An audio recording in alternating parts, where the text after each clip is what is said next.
ಶ್ರೀ ಗುರುಭ್ಯೋ ನಮಃ. ನಮಸ್ತೆ ಗೆಳೆಯರೇ, ಆಚಾರ್ಯ ಸ್ಕಲ್ಪ್ಚರ್ ಯೂಟ್ಯೂಬ್ ಚಾನಲ್ಗೆ ಸ್ವಾಗತ. ನಾನು ನಿಮ್ಮ ಮಧುಸೂದನ್ ಆಚಾರ್ಯ. ಗೆಳೆಯರೇ ನೋಡಿ, ಇಂದು ಜ್ಯೋತಿಷ್ಯ ವಿಚಾರದಲ್ಲಿ ಕಟಕ ರಾಶಿಯ ಯೋಗಗಳು.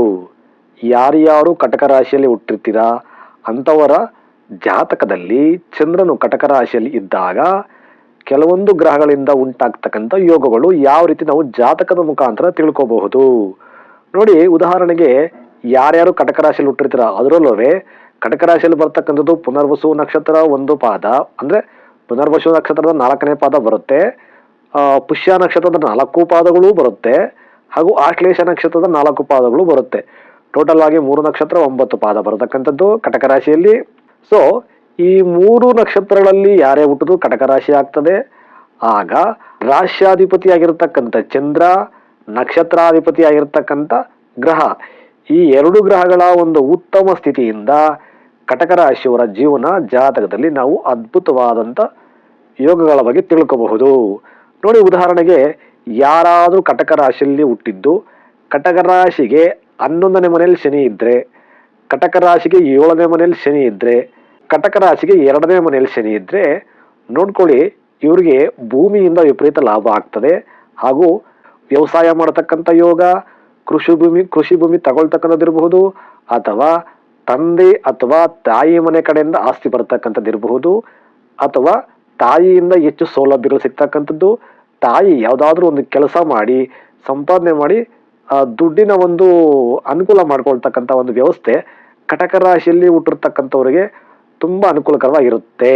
ಕಟಕ ರಾಶಿಯಲ್ಲಿ ಚಂದ್ರ ಇದ್ದು ಚಂದ್ರನಿಗೆ 7ನೇ ಮನೆ ಮಕರ ರಾಶಿಯಲ್ಲಿ ಶನಿ ಇರಬೇಕು, ಅಥವಾ ಚಂದ್ರನಿಗೆ 11ನೇ ಮನೆ ವೃಷಭ ರಾಶಿಯಲ್ಲಿ ಶನಿ ಇರಬೇಕು, ಅಥವಾ ಚಂದ್ರನಿಗೆ 2ರಲ್ಲಿ, ಅಥವಾ ಚಂದ್ರನಿಗೆ 3ನೇ ಮನೆ ಆದಂತ ಕನ್ಯಾ ರಾಶಿಯಲ್ಲಿ ಶನಿ ಇದ್ರು ಸಹ, ಅಥವಾ ಬುಧ ಕನ್ಯಾ ರಾಶಿಯಲ್ಲಿ ಬುಧ ಇದ್ರು ಸಹ ನಿಮ್ಮ ತಾಯಿ ಕಡೆಯಿಂದ ಅಥವಾ ತಂದೆ ಕಡೆಯಿಂದ ಭೂಮಿ ಸಿಗ್ತಕ್ಕಂಥದ್ದಿರ್ಬೋದು, ಕೃಷಿ ಭೂಮಿ ತಗೊಳ್ತಕ್ಕಂಥದ್ದಿರ್ಬೋದು, ಕೃಷಿಯಿಂದ ಲಾಭ ಮಾಡ್ಕೊಳ್ತಕ್ಕಂಥದ್ದಿರ್ಬೋದು, ಉನ್ನತ ವ್ಯಾಸಂಗ ಮಾಡ್ತಕ್ಕಂಥದ್ದಿರ್ಬೋದು, ತಂದೆ ತಾಯಿ ಕಡೆಯಿಂದ ಹೆಚ್ಚು ಧನ ಲಾಭ ಆಗ್ತಕ್ಕಂಥ ಒಂದು ಯೋಗಗಳು ನಿಮ್ಮ ಜಾತಕ ಪ್ರಕಾರ, ಅಂದ್ರೆ ಚಂದ್ರನು ಕಟಕ ರಾಶಿಯಲ್ಲಿದ್ದು ಆ ಚಂದ್ರನಿಗೆ 7, 11, 3ರಲ್ಲಿ ಶನಿ ಅಥವಾ ಬುಧ ಇದ್ದಾಗ ಆ ರೀತಿ ಯೋಗ ಕೂಡಿ ಬರುತ್ತದೆ ನೋಡಿ. ಮತ್ತೆ ಕಟಕ ರಾಶಿಯವರಿಗೆ ಇರ್ತಕ್ಕಂಥ ಮತ್ತೊಂದು ಅದ್ಭುತವಾದ ಯೋಗ ಅಂದ್ರೆ, ಚಂದ್ರ ಏನಾದರೂ ಆಶ್ಲೇಷ ನಕ್ಷತ್ರದಲ್ಲಿದ್ದು ಆ ಆಶ್ಲೇಷ ನಕ್ಷತ್ರಾಧಿಪತಿಯಾಗಿರ್ತಕ್ಕಂಥ ಬುಧ ಜಾತಕದಲ್ಲಿ ಚಂದ್ರನಿಗೆ ಆಪೋಸಿಟ್ 7ನೇ ಮನೆ ಮಕರ ರಾಶಿಯಲ್ಲಾಗಲಿ, ಅಥವಾ ತನ್ನ ಸ್ವಂತ ಮನೆ ಮಿಥುನ ರಾಶಿಯಲ್ಲಾಗಲಿ, ಅಥವಾ ನಕ್ಷತ್ರಾಧಿಪತಿ ಋಷಭ ಚಂದ್ರನಿಗೆ 11ನೇ ಮನೆ ಋಷಭ ರಾಶಿಯಲ್ಲಾಗಲಿ ಇದ್ದಾಗ, ಅಥವಾ 10ನೇ ಭಾವ ಕೇಂದ್ರ ಸ್ಥಾನದಲ್ಲಿದ್ದಾಗ ವಿಶೇಷವಾದ ವಿದ್ಯಾಯೋಗ, ಹೈಯರ್ ಎಜುಕೇಶನ್ ಮಾಡ್ತಕ್ಕಂಥ ಯೋಗ ಉಂಟಾಗ್ತದೆ. ಉನ್ನತ ಮಟ್ಟದ ವ್ಯಾಸಂಗ ಇರ್ತಕ್ಕಂಥದ್ದು ಇರಬಹುದು, ಸರ್ಕಾರಿ ಸೌಲಭ್ಯಗಳು ಸಿಗ್ತಕ್ಕಂಥದ್ದು ಇರ್ಬೋದು, ಅಪಾರವಾದ ತಾಯಿ ಪ್ರೀತಿ ಸಿಗ್ತಕ್ಕಂಥದ್ದು, ಭೂಮಿ ಖರೀದಿ ಮಾಡ್ತಕ್ಕಂಥದ್ದು, ಸ್ವಂತ ಮನೆ ಕಟ್ಕೊಳ್ತಕ್ಕಂಥದ್ದು ಇರಬಹುದು, ವಿದೇಶಿ ಪ್ರಯಾಣ ಮಾಡ್ತಕ್ಕಂಥ ಯೋಗ ಬರಬಹುದು, ಹೆಚ್ಚು ಸಂಚಾರ ಮಾಡ್ತಕ್ಕಂಥದ್ದು, ಈ ರೀತಿಯಾದಂಥ ಅದ್ಭುತ ಯೋಗಗಳು ಬುಧ ಗ್ರಹದಿಂದ ಹಾಗೂ ಚಂದ್ರ ಗ್ರಹದಿಂದ ಸಿಗ್ತಕ್ಕಂಥ ಯೋಗ ಉಂಟಾಗ್ತದೆ. ನೋಡ್ಕೋಬೇಕು, ನಿಮ್ಮ ಜಾತಕ ನಿಮ್ಮ ಜನ್ಮ ಕುಂಡಲಿ ನೋಡ್ಕೊಳ್ಳಿ, ನಿಮ್ಗೆ ಕಾಮೆಂಟ್ ಮಾಡಿ, ನಿಮ್ಮ ಜಾತಕದಲ್ಲಿ ಬುಧ ಯಾವ ಮನೆಯಲ್ಲಿದ್ದಾನೆ, ಚಂದ್ರನಿಂದ 2, 3 ನೋಡಿ. ಚಂದ್ರ ಆಶ್ಲೇಷ ನಕ್ಷತ್ರ ಕಟಕ ರಾಶಿಯವ್ರಿಗೆ ಮಾತ್ರ ಹೇಳ್ತಾ ಇರೋದು. ಕಟಕ ರಾಶಿಯಲ್ಲಿ ಚಂದ್ರ ಇದ್ದು ಅದು ಏನಾದರೂ ಆಶ್ಲೇಷ ನಕ್ಷತ್ರ ಆಗಿದ್ರೆ, ಆಶ್ಲೇಷ ನಕ್ಷತ್ರಾಧಿಪತಿ ಚಂದ್ರನಿಂದ 2ನೇ ಮನೆ 3ನೇ ಮನೆ ಕನ್ಯಾದಲ್ಲಾಗಲಿ, ಅಥವಾ 7ನೇ ಮನೆ ಆಪೋಸಿಟು ಮಕರ ರಾಶಿಯಲ್ಲಾಗಲಿ, ಅಥವಾ 10ನೇ ಮನೆ 11ನೇ ಮನೆ ಈ ರೀತಿಯಾಗಿ ಏನಾದರೂ ಇದ್ದಾಗ, 10ನೇ ಮನೆ ಅಂದರೆ ಮೇಷ ಆಗ್ತದೆ, 11ನೇ ಮನೆ ಅಂದರೆ ಇಲ್ಲಿ ಋಷಭ ಆಗ್ತದೆ.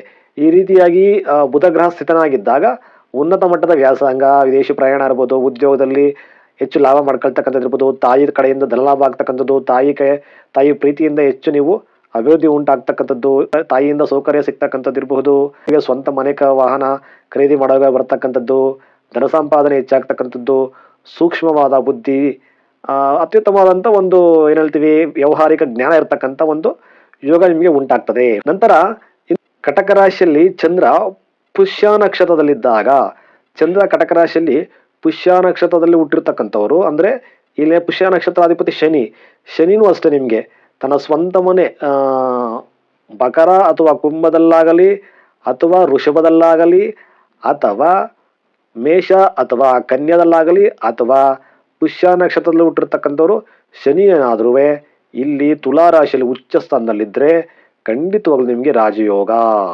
ಶ್ರೀಮಂತಿಕೆ, ಧನಯೋಗ, ನೀವು ಮಾಡ್ತಕ್ಕಂಥ ಉದ್ಯೋಗದಲ್ಲಿ ಸಕ್ಸಸ್ ಸಿಗ್ತಕ್ಕಂಥದ್ದು.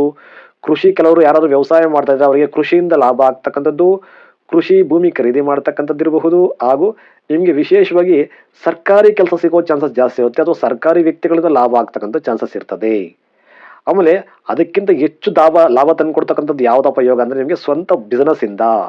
ಯಾರಾದರೂ ಸ್ವಂತ ಬಿಸ್ನೆಸ್ ಮಾಡ್ಬೇಕಂದ್ರೆ, ಈ ಫಾರ್ ಎಕ್ಸಾಂಪಲ್ ಪುಷ್ಯ ನಕ್ಷತ್ರದಲ್ಲಿ ಚಂದ್ರ ಇದ್ದು ಅದರ ಆಪೋಸಿಟ್ ಏನಾದ್ರು ಮಕರ ರಾಶಿಯಲ್ಲೇ ಶನಿ ಇದ್ರೆ, ಅಥವಾ ಋಷಭ ರಾಶಿಯಲ್ಲಿ ಶನಿ ಇದ್ರೆ, ಚಂದ್ರನಿಗೆ 11ನೇ ಮನೆ ಶನಿ ಇದ್ರೆ, ಅಥವಾ ಚಂದ್ರನಿಗೆ 1ನೇ ಮನೆ ಕನ್ಯಾದಲ್ಲಿ ಶನಿ ಇದ್ರೆ, ಅಥವಾ ಚಂದ್ರನಿಗೆ 4ನೇ ಮನೆ ತುಲಾ ರಾಶಿಯಲ್ಲಿ ಏನಾದ್ರೂ ಶನಿ ಗ್ರಹ ಇದ್ರೆ, ನೀವು ಮಾಡತಕ್ಕಂಥ ಸ್ವಂತ ವ್ಯಾಪಾರದಿಂದ, ಸ್ವಂತ ಬಿಸ್ನೆಸ್ ಇಂದ ಇರಬಹುದು, ನಿಮ್ಗೆ ಹೆಚ್ಚು ಧನಲಾಭ, ಶ್ರೀಮಂತಿಕೆ ಉಂಟಾಗ್ತಕ್ಕಂಥ ಯೋಗ ಇದ್ದೇ ಇರುತ್ತೆ. ಬೇಕಾದ್ರೆ ನಿಮ್ಮ ಜಾತಕ ನೋಡ್ಕೊಳ್ಳಿ ನೀವು. ಆ ಗ್ರಹಗಳ ದಶ ಬಂದಾಗ ಹೆಚ್ಚು ಫಲ ಕೊಟ್ಟೇ ಕೊಡುತ್ತೆ. ದಶಗಳು ಬರಬೇಕು, ಇಲ್ಲಿ ಚಂದ್ರ ದಶ ಆದ್ರೂ ಬರ್ಬೇಕಾಗ್ತದೆ, ಇಲ್ಲ ಶನಿ ಮಹಾದಶ ಆದ್ರೂ ಬರ್ಬೇಕಾಗ್ತದೆ. ಆ ರೀತಿ ಇದ್ದಾಗ ಖಂಡಿತವಾಗ್ಲೂ ಅದು ಉತ್ತಮ ಫಲ ಕೊಟ್ಟೇ ಕೊಡುತ್ತೆ. ಆದ್ರೆ ಇಲ್ಲಿ ಜಾತಕದಲ್ಲಿ ಶನಿ ವಕ್ರ ಆಗಿರ್ತಕ್ಕಂಥದ್ದು ಇರಬಹುದು, ಹಸ್ತನ ಆಗಿರ್ತಕ್ಕಂಥದ್ದು ಇರಬಹುದು, ಸ್ವಲ್ಪ ಅದು ಅಭಿವೃದ್ಧಿ ವಿಚಾರದಲ್ಲಿ ಕುಂಠಿತ ಇರತಕ್ಕಂಥ ಚಾನ್ಸಸ್ ಇರ್ತದೆ, ಅದನ್ನು ನೋಡ್ಕೋಬೇಕಾಗ್ತದೆ. ಇದು ಪುಷ್ಯ ನಕ್ಷತ್ರಕ್ಕೆ ಶನಿಗೆ ಸಂಬಂಧಪಟ್ಟ ವಿಚಾರ. ಇನ್ನು ನೆಕ್ಸ್ಟ್ ಗುರು, ಪುನರ್ವಸು ನಕ್ಷತ್ರದಲ್ಲಿ ಹುಟ್ಟಿರ್ತಕ್ಕಂಥವರೆಲ್ಲ ಗುರು ಅಧಿಪತಿ ಆಗ್ತಾನೆ ಪುನರ್ವಸು ನಕ್ಷತ್ರಕ್ಕೆ. ಈ ಕಟಕ ರಾಶಿಯಲ್ಲಿ ಪುನರ್ವಸು ನಕ್ಷತ್ರದಲ್ಲಿ ಚಂದ್ರ ಇದ್ದು ಜೊತೆಲೆ ಏನಾದ್ರೂ ಗುರು ಇದ್ರೆ ಗಜಕೇಸರಿ ಯೋಗ ಆಗ್ತದೆ. ಗುರುವಿಗೆ ಹಂಸಯೋಗ, ಗುರು ಉಚ್ಚಸ್ಥಾನ ಆಗ್ತಾನೆ.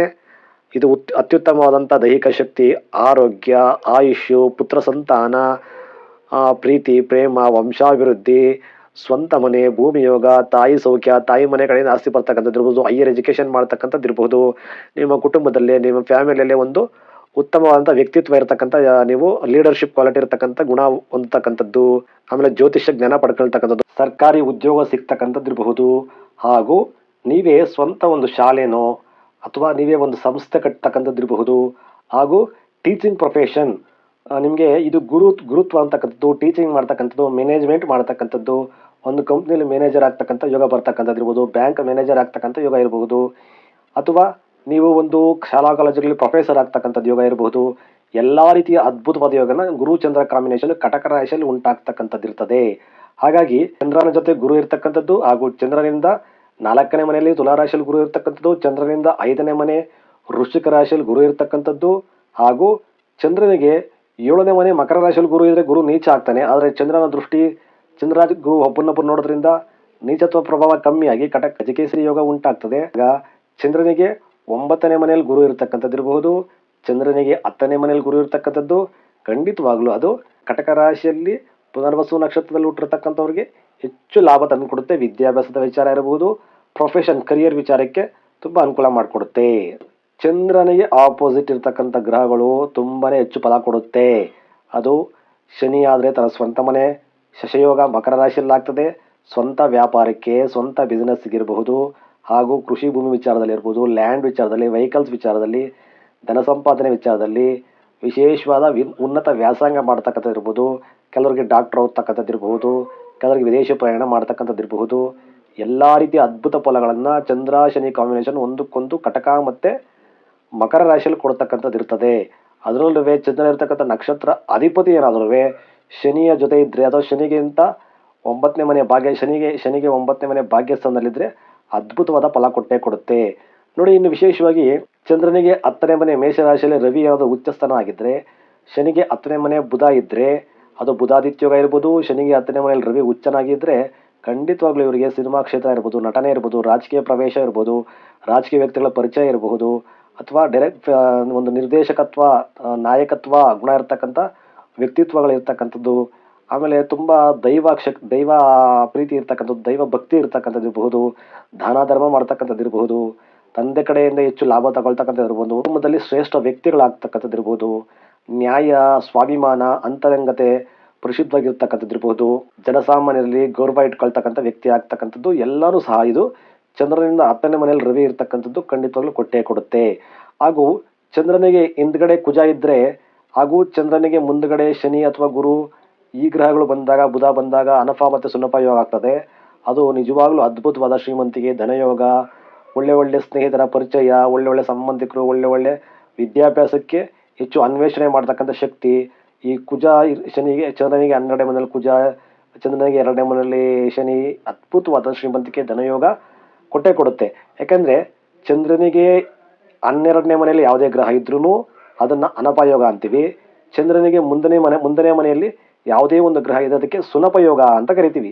ಇದಾರು ಚಂದ್ರನಿಗೆ ಹಿಂದೆ ಮುಂದೆ 2 ಗ್ರಹಗಳು ಇದ್ರೂ ಸಹ ಇದು ಅದ್ಭುತವಾದ ಶ್ರೀಮಂತಿಕೆಗೆ ಧನ ಸಂಪಾದನೆಗೆ ಹೆಚ್ಚು ದಾರಿ ಮಾಡಿಕೊಡುತ್ತೆ. ನಂತರ ಚಂದ್ರನಿಗೆ 9ನೇ ಮನೆ ಮೀನರಾಶಿಯಲ್ಲಿ ಅಂದ್ರೆ ಕಟಕ ರಾಶಿಯಲ್ಲಿ ಚಂದ್ರ ಇದ್ದು ಆ ಮನೆಗೆ 9ನೇ ಮನೆಯಲ್ಲಿ ಬುಧ ಏನಾದ್ರೂ ತನ್ನ ಸ್ವಂತ ನಕ್ಷತ್ರ ರೇವತಿ ನಕ್ಷತ್ರದಲ್ಲೇ ಕೂತಿದ್ದಾಗ ಆಗ ಆ ಬುಧನ ಮೇಲೆ ಗುರುವಿನ ದೃಷ್ಟಿ ಬಿದ್ದಾಗ ಅಥವಾ ಬುಧ ರೇವತಿ ನಕ್ಷತ್ರದಲ್ಲಿದ್ದಾಗ ಹೆಚ್ಚು ವಿದ್ಯಾಭ್ಯಾಸದ ವಿಚಾರ ಇರಬಹುದು, ಇವರು ಆಧ್ಯಾತ್ಮಿಕ ವಿಚಾರ ಇರಬಹುದು, ಹೆಚ್ಚಾಗಿ ಇವರಿಗೆ ಶುಭ ಫಲಗಳು ಕೊಟ್ಟೇ ಕೊಡುತ್ತೆ. ಹಾಗೂ ಶ್ರೀಮಂತ ಒಂದು ಗೆಳೆಯರು, ಶ್ರೀಮಂತಿಕೆ ಇರತಕ್ಕಂಥ ಒಂದು ವ್ಯಕ್ತಿಗಳ ಸಹವಾಸ ಅದು ಸಹ ಇವರಿಗೆ ಹೆಚ್ಚು ಲಾಭ ತಂದುಕೊಡ್ತಕ್ಕಂಥ ಒಂದು ಯೋಗ ಉಂಟಾಗ್ತದೆ.